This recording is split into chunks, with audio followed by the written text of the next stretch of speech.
प्रश्न अभ्यास। पहला प्रश्न, गोपियों द्वारा उद्धव को भाग्यवान कहने में क्या व्यंग्य निहित है?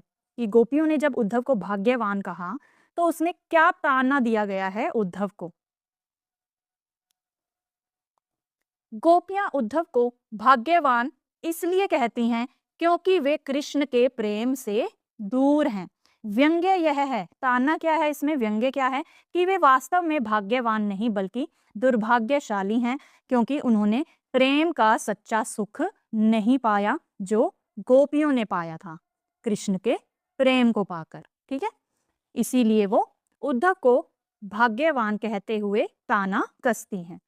फिर अगला प्रश्न देखिए, उद्धव के व्यवहार की तुलना किस किस से की गई है?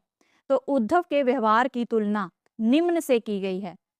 कमल के पत्ते से जो पानी में रहकर भी नहीं भीगता, और तेल से भरी गागर यानी मटकी से जिस पर पानी की बूंद नहीं टिकती, अर्थात वे प्रेम से अछूते हैं, प्रेम से दूर हैं। फिर अगला प्रश्न है, गोपियों ने किन किन उदाहरणों के माध्यम से उद्धव को उल्हाने दिए हैं? उल्हाना देना यानी कि शिकायत व्यक्त कर रही हैं, गुस्सा है इसलिए निंदा कर रही हैं। ठीक है, गोपियों ने निम्न उदाहरण के माध्यम से उद्धव को उल्हाने दिए हैं। कमल के पत्ते का उदाहरण देकर, जैसे कमल का पत्ता पानी में रहकर भी उससे भीगता नहीं है, किससे? पानी से।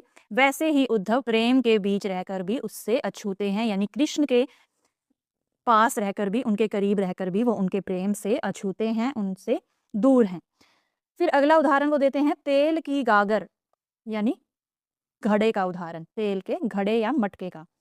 जैसे तेल से भरे घड़े पर पानी की एक बूंद भी नहीं टिकती, वैसे ही उद्धव के मन में प्रेम की कोई भावना नहीं टिकती।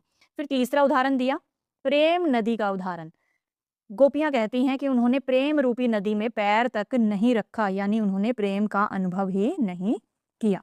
फिर अगला प्रश्न है प्रश्न 4, उद्धव द्वारा दिए गए योग के संदेश ने गोपियों की विरागनी में घी का काम कैसे किया? विरागनी यानी विरह की आग, कि उनके अंदर जो आग जल रही थी, विरह की आग जल रही थी अपने प्रियतम यानी श्री कृष्ण से बिछड़ने के बाद, जो उनके अंदर विरह की आग जल रही थी, उसमें उद्धव के योग संदेश ने घी का काम कैसे किया?